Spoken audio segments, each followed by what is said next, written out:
ne lâcherai pas. Je n'abandonnerai pas la foi. Au nom de Jésus. Alléluia.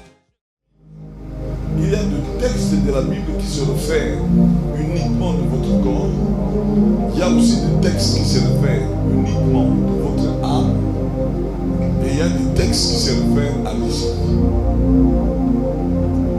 Donc il y a certains textes, peut-être vous n'avez jamais compris, en lisant la Bible. Vous avez lu mais sans bien comprendre. Parce que tout simplement, vous n'avez pas pu dissocier l'esprit, l'âme et le corps. Je me rappelle qu'il est arrivé depuis mon jeune âge chrétien. Il est arrivé que j'ai même prêché par exemple sur le texte que nous avions lu hier dans 2 Corinthiens 5, 17. J'ai prêché sur ce texte. J'ai fait des commentaires sur ce texte. J'ai exhorté des gens sur ce texte.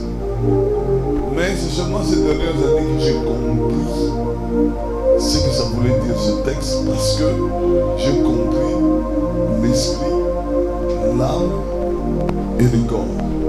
Amen. Ça, c'est vraiment important. Par exemple, ce texte-là, de 2 Corinthiens chapitre 5, verset 17, ne s'applique que sur votre esprit. Amen. Ça ne s'applique que sur votre esprit. Il y a beaucoup d'autres textes qui ne s'appliquent que sur votre âme.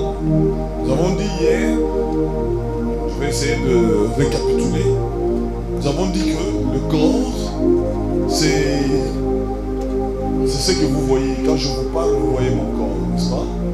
Et moi, je vois votre corps. Et c'est tout à fait normal. Et nous avons dit que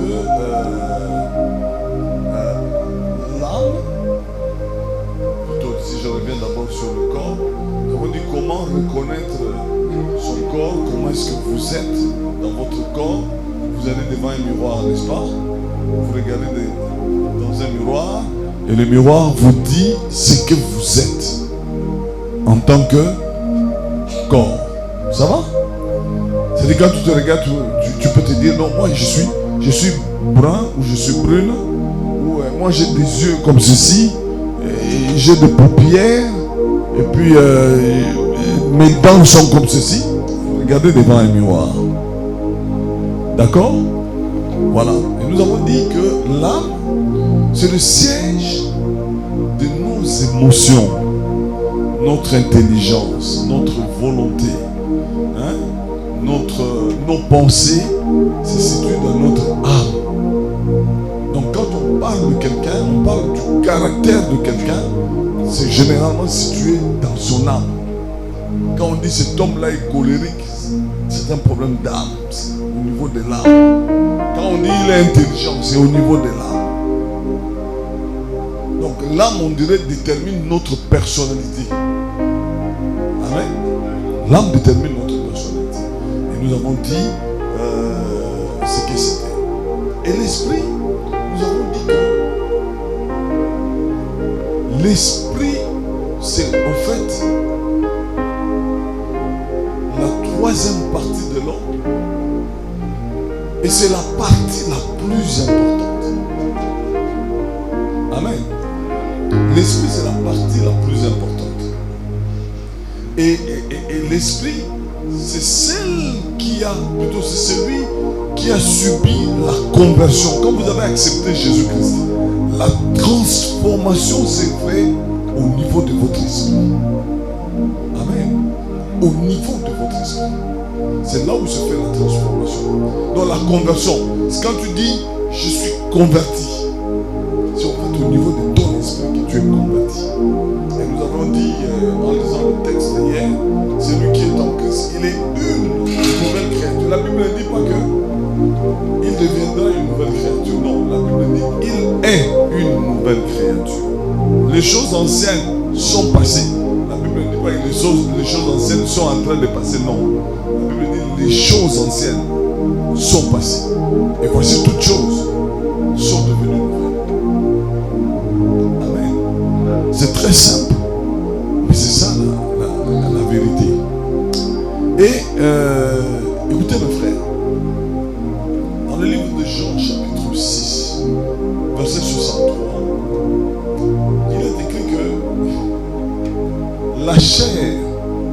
sert de rien. L'esprit, hein? L'esprit, quel est le texte, quel est le terme qui est utilisé? Pardon? L'esprit vivifie. La Bible dit l'esprit vivifie. Mais la chair ne sert de rien. Amen. Et Jésus-Christ disait, les paroles que je vous ai annoncées sont esprit et vie. Vous voyez ça? Hein? C'est-à-dire que si tu prends, ceux qui ont été à l'école primaire comme moi, si tu prends esprit, la Bible dit esprit égale vie. Hein? L'esprit plutôt. La Bible dit l'esprit égale les paroles que je vous ai annoncées sont esprit et vie. Voilà. La Bible dit que la parole, donc la parole de Dieu, c'était la parole de Jésus-Christ, n'est-ce pas? Il dit les paroles que je vous ai annoncées sont esprit et vie. Amen. C'est quelqu'un qui me suit bien là? Hein? Il dit les paroles. C'est Jésus qui parle. Il dit les paroles que je vous ai annoncées égale esprit et vie. Ça veut dire que la parole de Dieu, si tu veux savoir ce que tu as en esprit, Jésus a dit les paroles égale esprit et vie. Donc quand tu veux savoir qu'est-ce que tu as en esprit, tu dois aller dans la parole de Dieu. Amen. Tu dois aller dans la Bible, parole de Dieu, comme Jésus-Christ avait dit ici, l'esprit, plutôt la parole égale esprit. C'est-à-dire que ton esprit, tu veux connaître ce que c'est la parole. Esprit et vie, c'est la parole. Amen. Et ça, c'est une vérité fondamentale. Et hier, nous avons essayé de partager ensemble la réalité qui est dans l'esprit. Nous avions dit hier que Dieu nous a tout donné au niveau de notre esprit quand nous avons accepté Jésus. Il y a quelqu'un qui a accepté Jésus dans cette salle. Amen. La Bible nous dit, nous révèle que Dieu nous a tout donné. Nous avons lu certains textes, nous avons cité certains textes, comme Ephésiens 1:3, qui dit que si en Christ, Christ nous a bénis de toutes sortes de bénédictions. Amen. Toutes sortes. Ça veut dire que tu es déjà béni. Tout ce que tu pouvais avoir besoin, Dieu t'a déjà donné. Amen. Tout ce que tu pouvais avoir besoin, Dieu t'a déjà donné. Tu l'as déjà. Mais ça se trouve où? Dans ton esprit. Tu vois, mais tout ce que tu essaies de chercher, tu es enfant de Dieu. Il y a même certains moments que Dieu s'étonne des prières que tu fais, que tu vas le faire.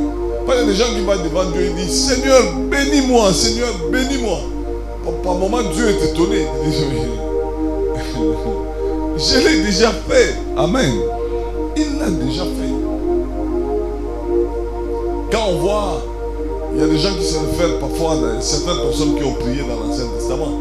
Quand je vois Jabez, par exemple, dans l'Ancien Testament, qui est allé vers Dieu pour dire, Seigneur, bénis-moi, si tu me donnes, si tu me donnes, si tu me fais cela, et ainsi de suite. C'est très bon, mais ça c'était dans l'Ancien Testament. Mais dans le Nouveau Testament, si tu as accepté Jésus-Christ, dès que tu as accepté Jésus-Christ, Dieu t'a donné tout ce que Jabez demandait. Dieu t'a déjà donné. Amen. C'est ça la vérité. C'est ça la Bible. Tu l'as déjà. Alors, aujourd'hui, je vais lire avec vous juste un texte qui va essayer de nous situer pour que nous puissions comprendre davantage la réalité que nous sommes en esprit. Et nous allons prendre nos Bibles dans le livre de Romains, chapitre 8 et verset 6. Le livre de Romains, chapitre 8, nous lisons le verset 6.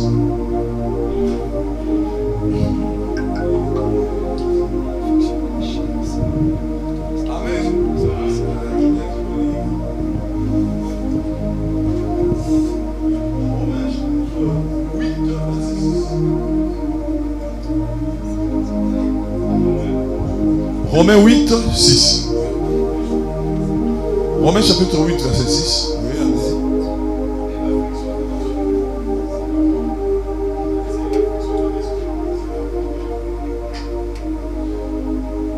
Le texte dit, et l'affection de la chair, c'est la mort. Et l'affection de l'esprit, c'est la vie et la paix. Amen. Et là, nous revenons toujours dans ce que nous avons. Mais avant que je rappelle, je ne sais pas si Mardoché, non? C'était Mardoché, c'était Réhobot. Réhobot est là. Réhobot est là, c'est très bien. Et Christian est là. Et puis, Grâce. Grâce est en route. Voilà. Il n'y a pas de problème. On va remplacer un autre esprit. On va le mettre là-bas. Mais nous revenons un peu sur la réalité. Et l'affection de la chair, c'est la mort. La Bible ne dit pas que l'affection de la chair peut entraîner la mort. Ce n'est pas ce que dit la Bible. La Bible dit l'affection de la chair, c'est la mort. Amen. Et l'affection de l'esprit, c'est la vie et la paix. Vous voyez ça? C'est très fort. En fait, quand la Bible parle de l'affection, c'est-à-dire que, en d'autres termes, il veut dire une vie motivée par la chair, c'est la mort. Et quand vous êtes motivé par l'esprit, c'est la vie et la paix. C'est très fort ça, n'est-ce pas? Écoutez mes frères, quand on parle de quelqu'un qui est charnel, sûrement, M. Olobango, entre vous, vous êtes d'une manière ou d'une autre, vous vous êtes dit, quelqu'un a dit à l'autre, ce frère-là, il est très charnel. Ça dépend, c'est relatif. Mais quand on dit quelque chose qui est charnel, ce n'est pas nécessairement un péché. Amen. Quand on dit quelqu'un qui est charnel, ça ne veut pas dire nécessairement que c'est quelqu'un qui commet le péché. Tout péché est charnel, mais tout ce qui est charnel n'est pas péché. Je me fais comprendre? Tout péché est charnel.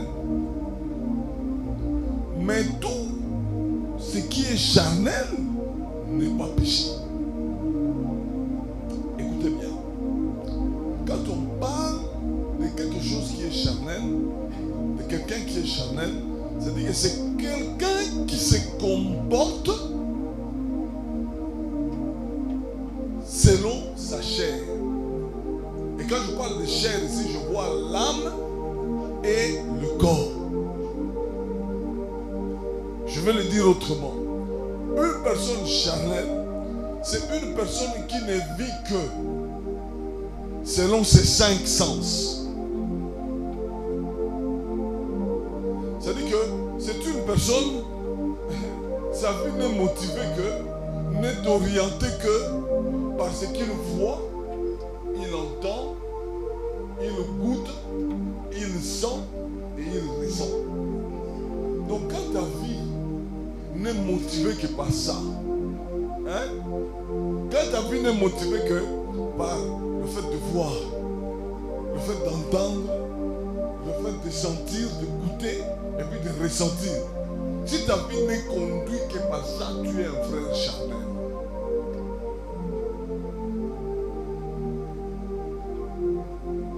Donc ici on est en train de nous faire voir deux façons de faire. Donc quand ta vie est motivée, ta vie n'est conduite que par la réalité charnelle, c'est-à-dire par les 5 sens, là tu es charnel. Mais ta vie peut être aussi conduite par l'esprit. Tu peux être affectionné par l'esprit. Et quand tu es affectionné, quand on parle de l'esprit là, c'est ton esprit. Quand tu es affectionné par l'esprit, la Bible dit c'est la vie et la paix. Or, l'affection de l'esprit, nous venons de dire tout à l'heure, Jésus-Christ disait, les paroles que je vous ai annoncées sont esprit et vie. Ça veut dire en d'autres termes, s'affectionner dans l'esprit, c'est s'affectionner à la parole de Dieu. Ça me fait revenir. Hein? Amen. S'affectionner à l'esprit, c'est s'affectionner à la parole de Dieu. Écoute mon frère, je le dirai autrement. Si ta vie ne dépend que de ce que tu entends, tu vois, tu sens, tu goûtes, tu ressens, si ta vie ne dépend que de ça, la Bible dit, c'est la mort. Tu es dans la mort.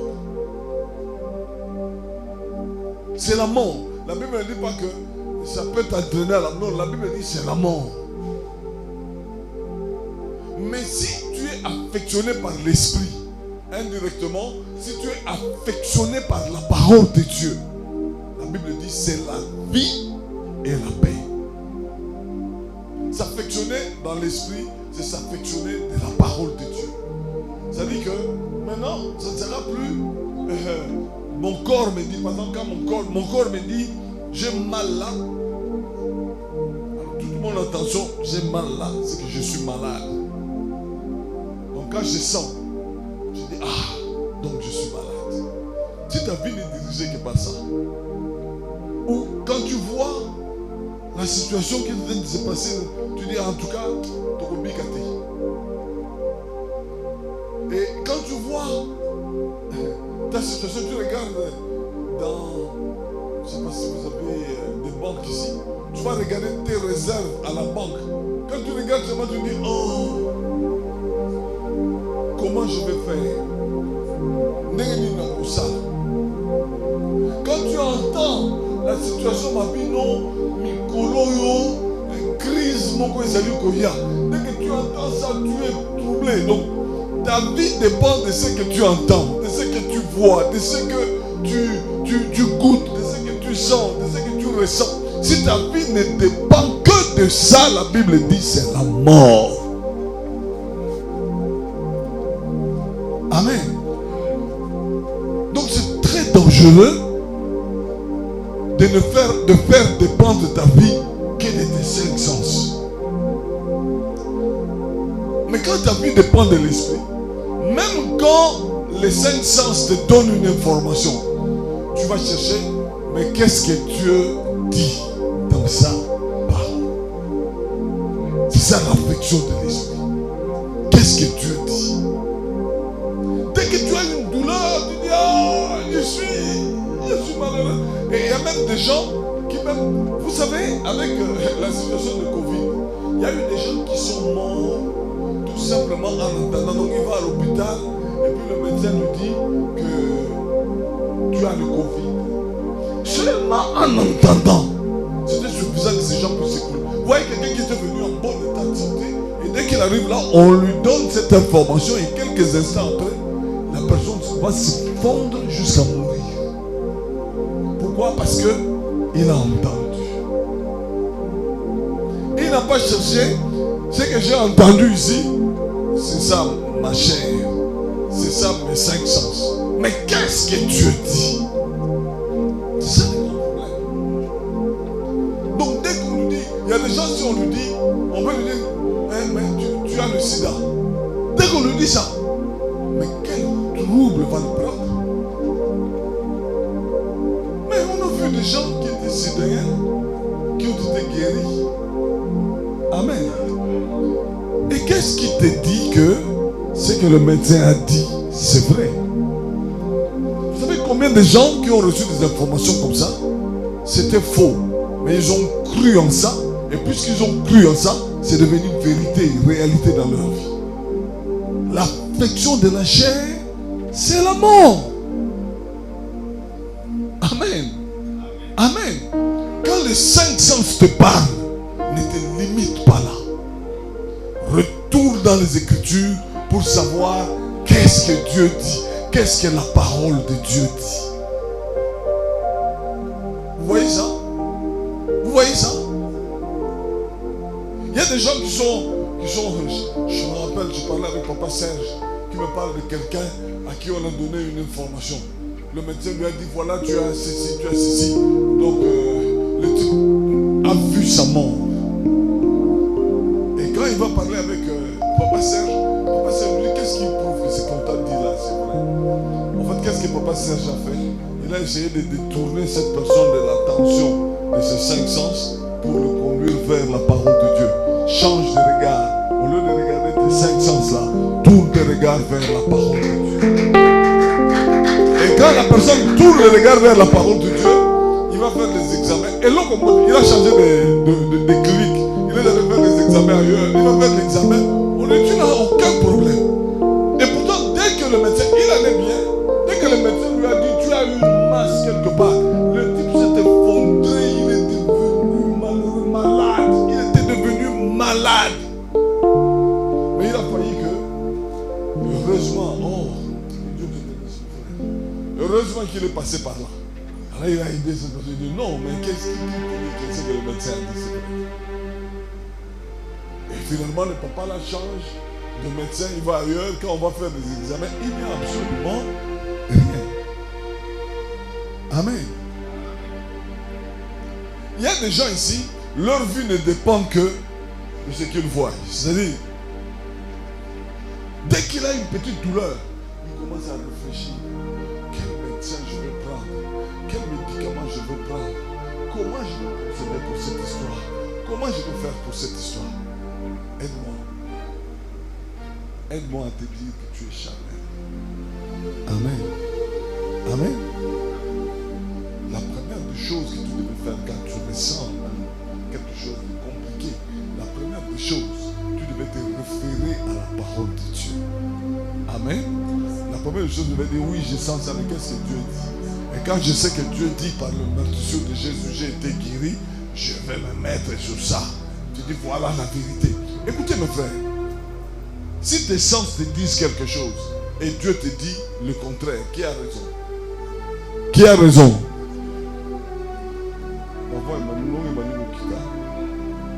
Qui a raison?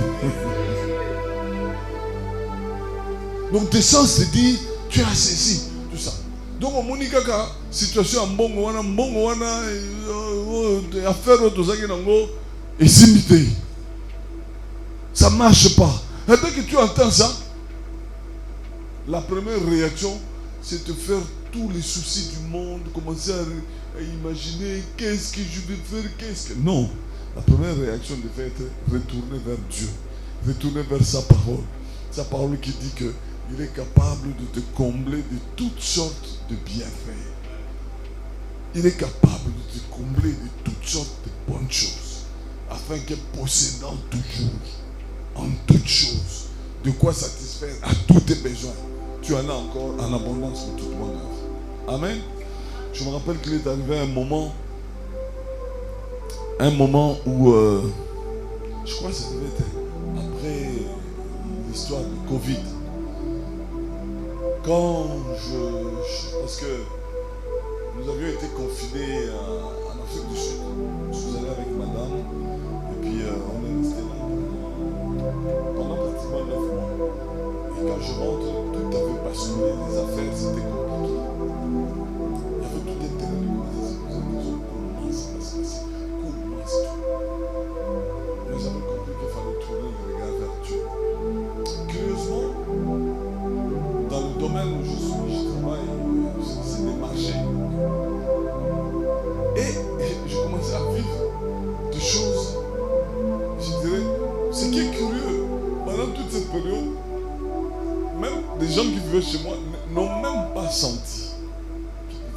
Dieu s'est prendre. Ils n'ont même pas senti qu'il n'y avait pas, que je n'avais pas ce que je devrais avoir. Parce qu'en réalité, j'en avais la provision divine éternelle.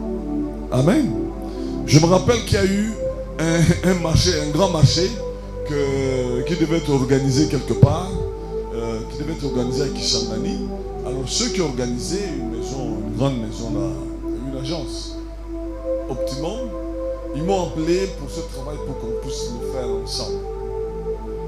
Alors, si c'était par exemple un mercredi qu'ils m'ont appelé pour me donner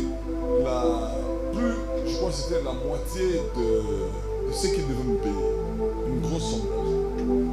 Ils m'ont appelé pour payer leur avance. Donc le mercredi, ils me donnent leur avance. Et puis le jeudi, on apprête le matériel qui devait partir.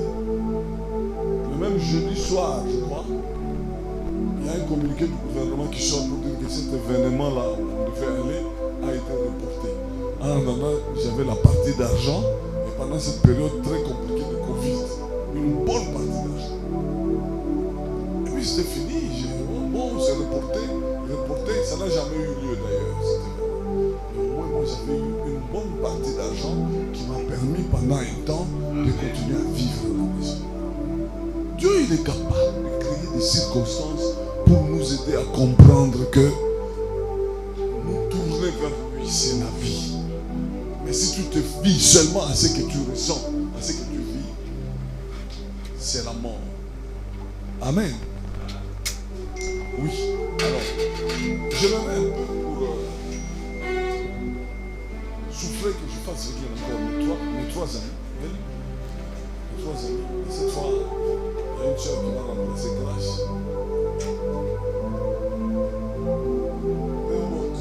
Ça va? Mamie, toi, le nom, c'est comment? Julie. Maman Julie. C'est très bien. Donc, nous avions vu hier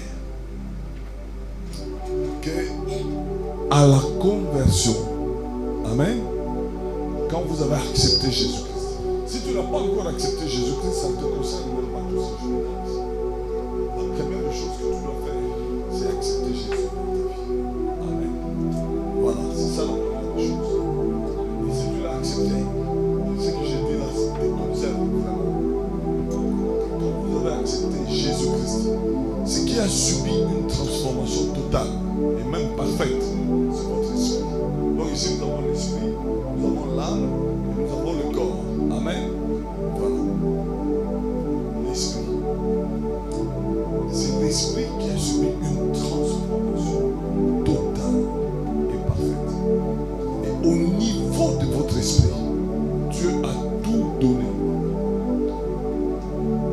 Et d'ailleurs, la Bible demande à ce que vous puissiez donc chercher à découvrir ce que Dieu vous a déjà donné, qui se trouve dans votre esprit. Vous devez chercher à découvrir ça là dans la Bible. Parce que quand vous découvrez, vous vous rendez compte de ce que vous êtes.